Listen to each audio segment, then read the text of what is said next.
Last year, we saw the launch of the digital SAT, and now we're preparing for the new enhanced ACT, which is launching this September, which brings about a few questions like, well, how is it different from the old version, and what can students do to prepare?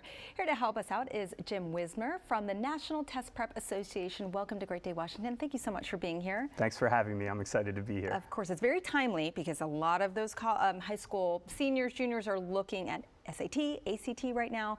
How is the new ACT different than it was? Sure. So let's back up for 1 second to just talk about the difference between the SAT and the ACT. Yeah. In the DMV here, we're in SAT country, Yes, which is to say students and families are much more familiar with the SAT.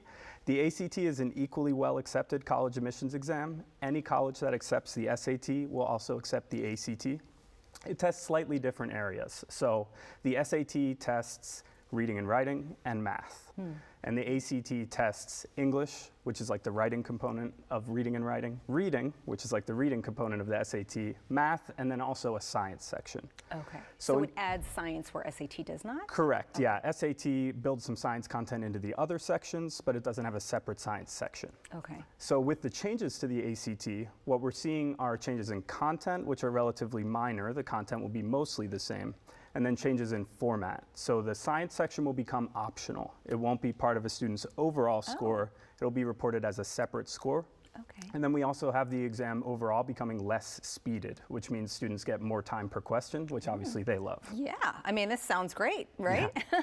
Now, how should a high school student know, well, which one should I take if the college accepts them both? Yeah, great question. So the answer is to try both and compare the scores. So you can find a free practice test in the new version of the ACT on the ACT's website.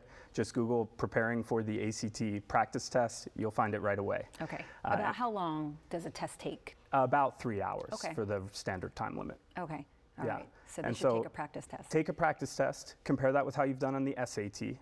You can find a conversion table. We call it a concordance table in the business, but the two testing companies got together to compare data and show this score on the SAT equals this score on the ACT, and colleges have access to that as well. Okay, good to know. I have another very relevant question for you. A lot of colleges now say that we're test optional.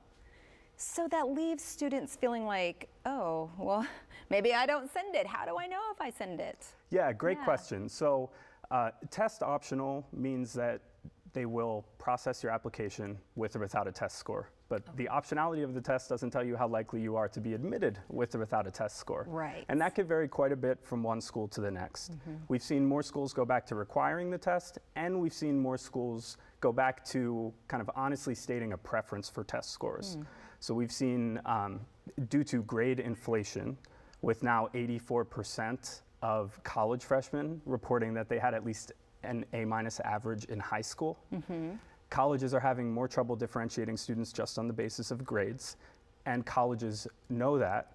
They're finding that standardized test scores are the most predictive factor in how well a student does at their institution. And as a result of that, the standardized test score is a way that students can excel, especially at highly selective colleges. Okay, so you're saying give it a try, at least take that test, the pre-test, see how you do, maybe call the college, see if it's important. Yeah, exactly. So if a student is on the fence about whether they submit a specific score to a specific college, one option open to them is to call the admissions office, tell them a little bit about their GPA, their standardized test score, a little bit about their profile as an applicant, and ask the college's recommendation. Often they will give you a straight answer in that situation, where otherwise you're forced to kind of read the tea leaves on their website. Got it. All right. Well, this has been really helpful. I feel like we can have a whole nother half an hour or more about this. So we are going to encourage people to go to your website, but thank you so very much for sharing. Thank you. Really appreciate it. Yep. To learn more, go to thenationaltestprep.org.